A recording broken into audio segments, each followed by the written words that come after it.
Merhaba arkadaşlar. Bugünkü çalışmamızda da sizlerle böyle dikdörtgen çanta tabanı çalışması yapacağız. Daha önceki videolarımda oval olarak yapmıştık. Bu sefer de dikdörtgenin yapımını göstermek istedim. Bakın bu şekilde. İpim makreme ip, fakat filoşlu makreme ip. 150 metrelik bir ip. Hatta şöyle renk numarasını da göstereyim. Şimdi mesela bunun üstünü ben birkaç sıra sonra rafya ipiyle, yani şöyle kağıt ipler bunlar arkadaşlar. Rafya olarak geçiyor. Bu iplerle devam edeceğim. Gri mesela sadece kendi filoş makremesinden devam edeceğim. Yani tabanı yaptıktan sonra üst kısmını istediğiniz iplerle devam edebilirsiniz.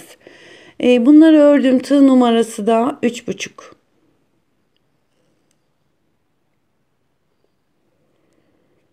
Fakat arkadaşlar bu ekranda çok parladı. Filoşlu bir ip olduğu için. Şimdi ben size normal bir iple göstereceğim yapımını. Yani bu da koton makrame olarak geçiyor. E, Sadece tabanı göstermek istedim. Bu şekilde. Şimdi ben koton makrame iple göstereceğim için tığ numaram 4. Diğerini 3,5 ile yapmıştım.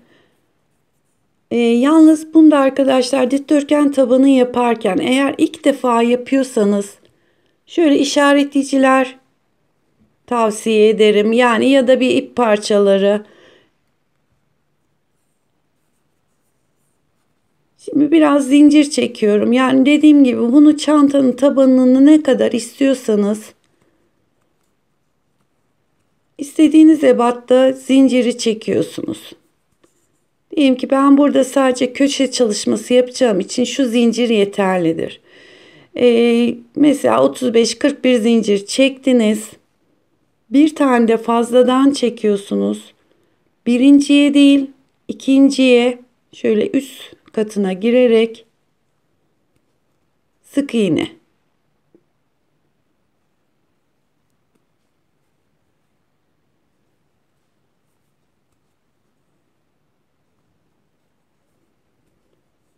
Çektiğiniz zincirin son zincirine kadar bu şekilde sık iğne olarak devam ediyoruz.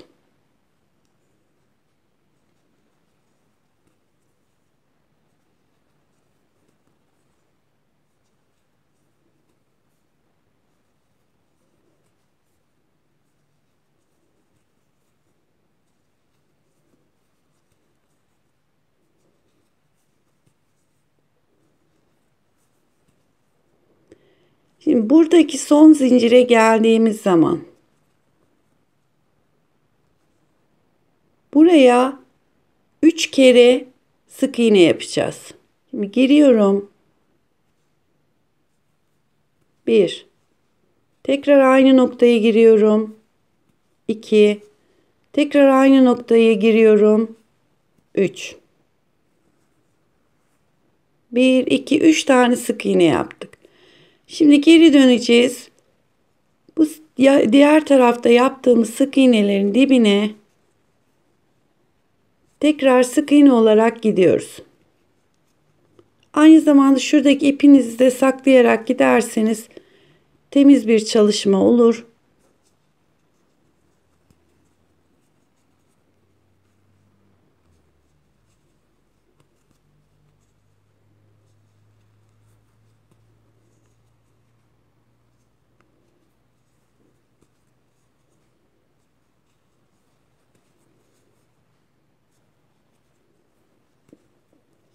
Şu ipi yürüttük. Şu fazlalığını kesebiliriz.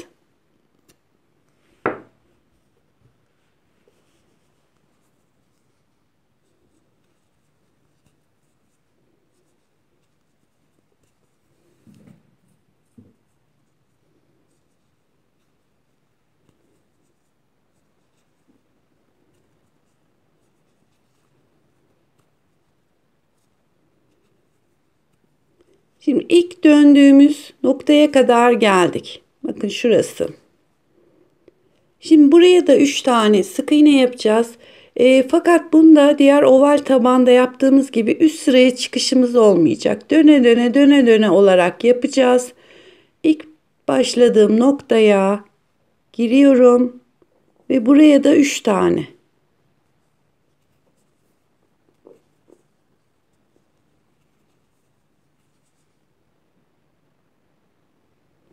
Daha sonra diğerlerine tek tek yaparak diğer başa kadar gidiyorum.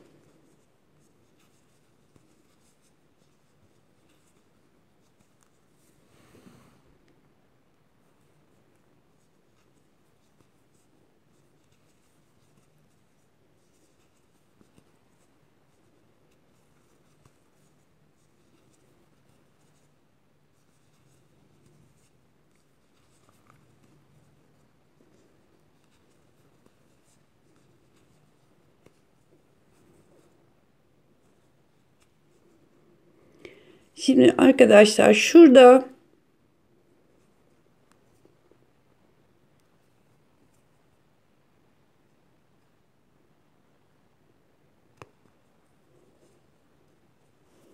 bir, iki, üç tane sık iğne yaptığımız nokta var.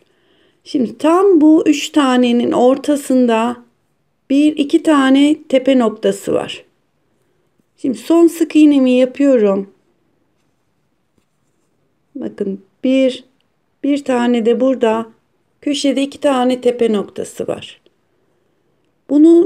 Buna ve buna üçer tane sık iğne yapacağız. İlkini girdim. Bir. Tekrar giriyorum. 2 ve tekrar giriyorum. 3. Şimdi 3 tane sık iğne yaptık. Burada dediğim gibi ilk defa yapıyorsanız şu işaretleyicileri mutlaka kullanın. Bakın 1, 2, 3 tane tepe noktası var. Bunun tam ortasındakine şu işaretleyicimi koyuyorum. Şu yandaki boşluğa giriyorum. 1, 2 ve 3 tane sık iğne de buraya yaptım.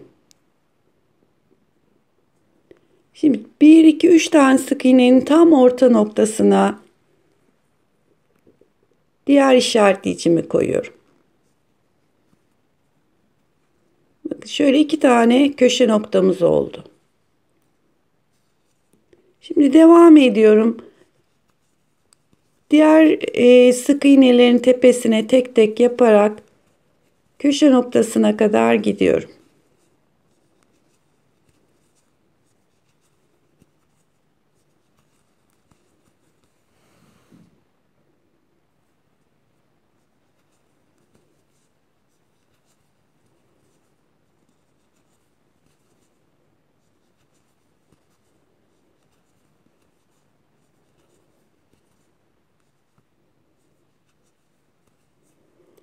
Evet, bu köşeye geldik. Bakın burada da bir ve iki tane tepe noktamız var. Buraya ve buraya yine üçer tane sık iğne yapacağız.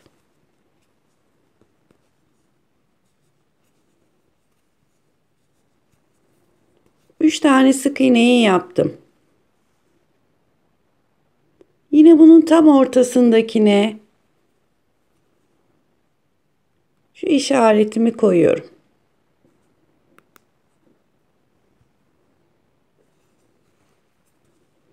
Ve yanındaki boşluğa yine 3 tane.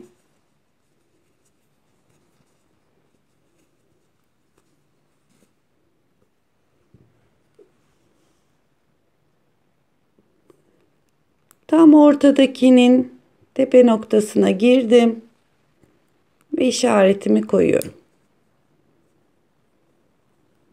Bakın 2 tane bu köşede, 2 tane de diğer köşede işaretimiz var. Bu araları tek tek yapıyoruz. Bu köşelere gelince hep üçer tane sık iğne yapacağız. Bundan sonra hep bu şekilde devam edecek. Şimdi diğer başa kadar tek tek devam ediyoruz.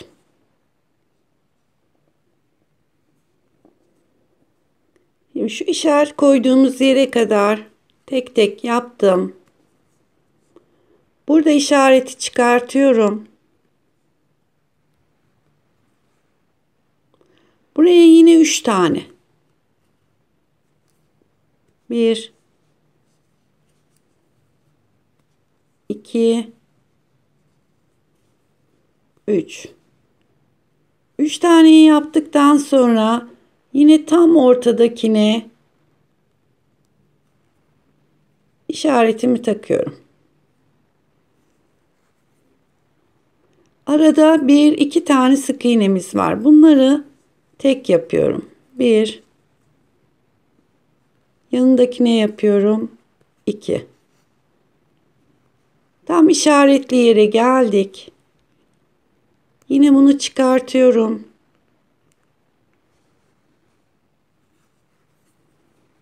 Buraya yine 3 tane.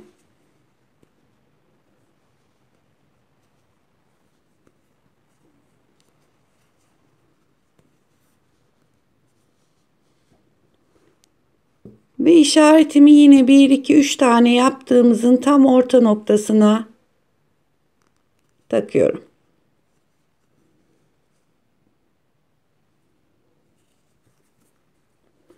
Ve diğer başa kadar böyle tek tek gidiyorum.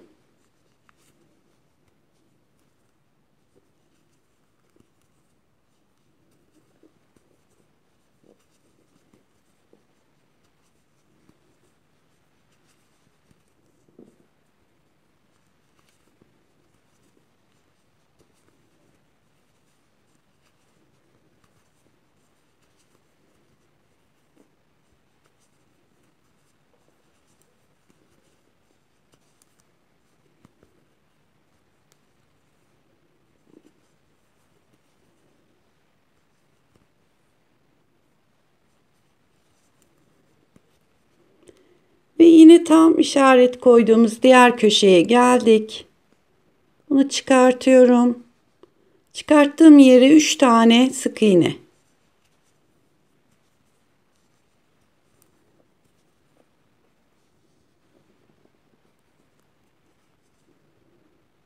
Yine tam ortasına. Arada 1-2 tane var. Onları tek tek yapıyorum.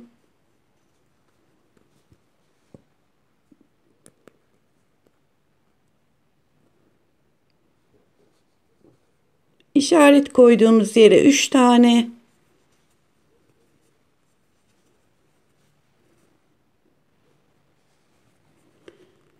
Ve 1 2 üçüncünün yine ortasına. Bu işaretler hep 3 tane yaptığımız yerin tam ortasındaki şu tepe noktasına takıyoruz. Daha sonra yine tek tek diğer köşeye kadar devam ediyoruz.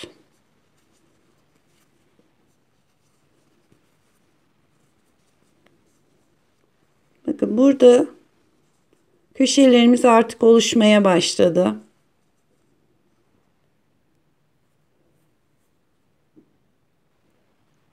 Yine köşe noktamıza geldik. Dediğim gibi arkadaşlar bu hep aynı şekilde devam edecek. Taban bitene kadar. Şimdi buraya giriyorum. 1 2 3 tane sık iğneyi yaptım. Yine tam ortasındakine işaretimi takıyorum. Ve 1 2 3 4 tane arada sık iğnemiz var. Bu aradaki sık iğneler hep ikişer ikişer artıyor. Yani 2 4 6 8 10 diye gidecek.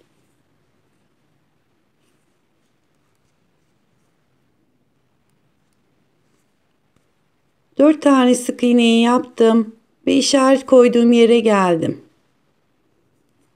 Bunu çıkartıyorum.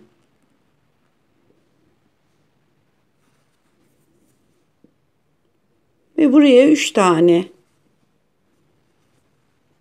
2 3 tane sık iğnemi yaptım. Yine Tam ortadakine şu işaretimi takıyorum.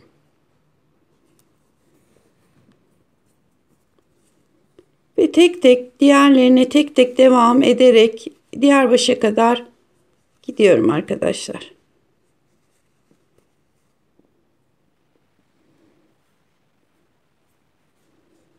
Bakın işaret koyduğumuz yere gelince bu işaretler size çok rahatlık sağlayacaktır. Hiç aşağıyı takip etmenize gerek kalmıyor. Direkt böyle 3 tane aynı yere yaptıktan sonra tam ortasındakine bunu takıyorum. Bu da bir dahaki sıra oraya gireceğim demek. Arada 4 tane sık iğne.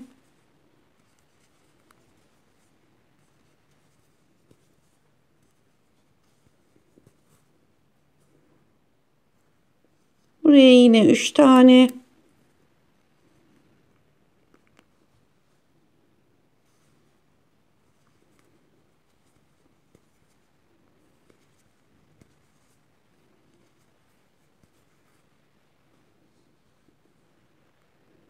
Tam ortasındakine işaretimi takıyorum ve devam ediyorum.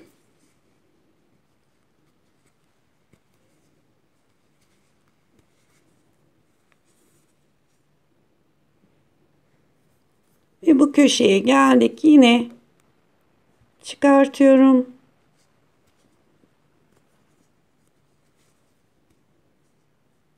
Aynı noktanın içine 3 tane yaptıktan sonra şu tam ortaya işaretimi takıyorum.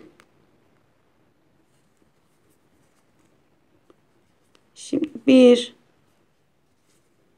2 3 4 5 ve 6 oldu. İşaretimi çıkartıyorum.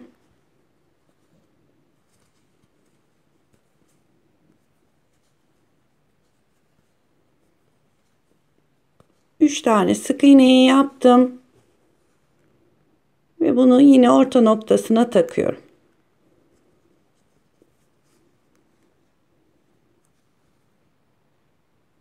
Bakın artık daha net belli oldu. Şimdi buraya geleceğiz. Yine 3 tane yapacağız. Arada 6 sık iğnemiz olacak. İşaret koyduğumuz yere 3 tane yaptıktan sonra devam ediyoruz. Bir dahaki sıra 8 olacak, 10 olacak. Şu arada işaret koyduğumuz yerlerdeki sık iğne sayıları hep ikişer ikişer artıyor. Dediğim gibi bu çantanın tabanı ne kadar istiyorsanız o şekilde devam edecek. Evet arkadaşlar, ben birkaç sıra daha devam ettim ki yani şu arada 3 tane yaptıktan sonra 12 tane sık iğne olacak şekilde sıramı tamamladım. Hatta şuradan 1 2 3 4 5 6 7 8. sıra. Bakın ipimiz kalın olduğu için az zincir de çeksek oldukça yeterli bir küçük bir çanta tabanı bile oluştu. Dediğim gibi şuradaki zincir sayısından çantanın tabanını istediğiniz kadar büyütebilirsiniz.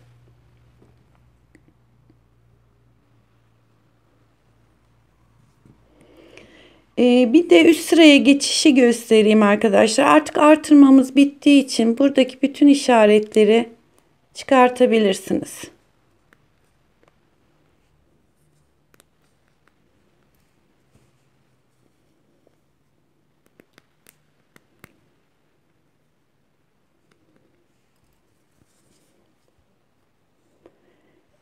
Diğer çantalarda da yani bunda da üst sıraya çıkarken bakın şu arkadaki ilmekleri alarak yapacağız.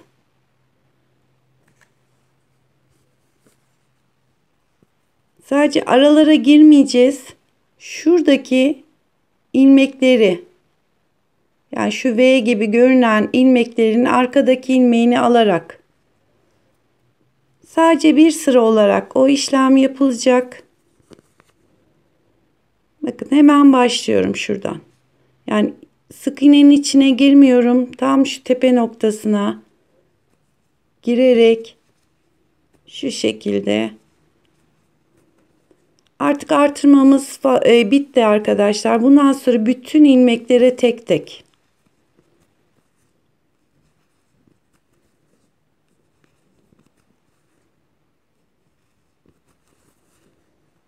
Bakın şöyle girmiyorum tam aralara. Şu tepedeki V'lerin arkadaki ilmeğin içine.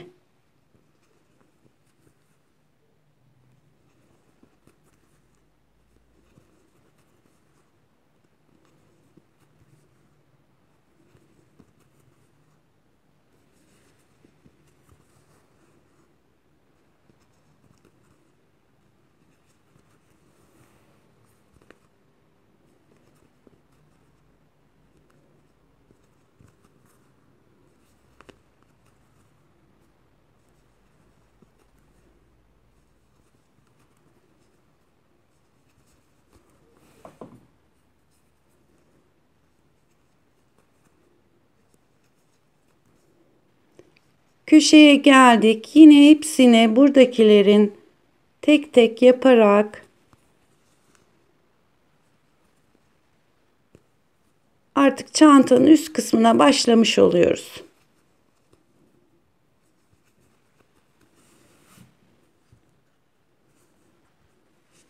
Bakın bunu yaparak şu şekilde çantanın kenarı yükselecektir.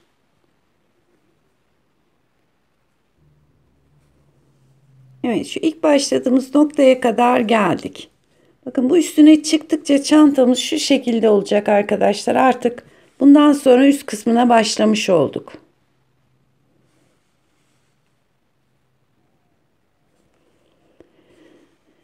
Şimdi burada isterseniz direkt mesela çantanızı sık iğne yapmak istiyorsunuz. Yani direkt yine sık iğne ile bitene kadar yapmak istiyorsunuz. Sıra çıkışı yapmayın arkadaşlar. Direkt sık iğnelerin içine batarak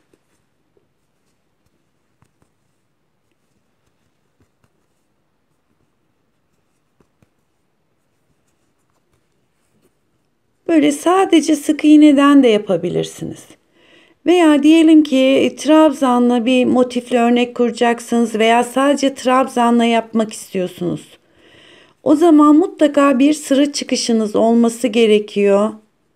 Şimdi yine aynı noktaya geldikten sonra bakın şurası ilk başladığımız yer. Buraya giriyorum ve şöyle kilitliyorum. 1, 2, 3 zincir çekiyorum. Eğer hani dediğim gibi trabzan yapmak istiyorsanız.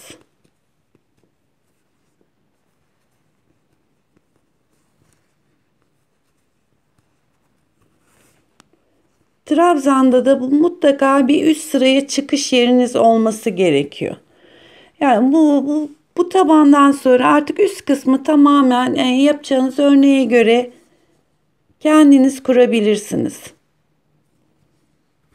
Evet, ben mesela şimdi bunun üstüne dediğim gibi rafya gideceğim. Yani birkaç sıra daha dönüş yaptıktan sonra biraz tabanını öreceğim yükseltisini. Daha sonra rafya ile devam edeceğim. Sizler istediğiniz şekilde bunun üstüne motifler de kurabilirsiniz. Üst sırayı çıktıktan sonra. Yani herhangi bir tığla bildiğiniz bir örnek de yapabilirsiniz. Şu şekilde bakın bu da küçük ama yani bu da bir çanta ebatı kadar oldu. Dediğim gibi ayarlamaları hep şu ortadaki zincir sayısından. Yapacak arkadaşlara kolay gelsin.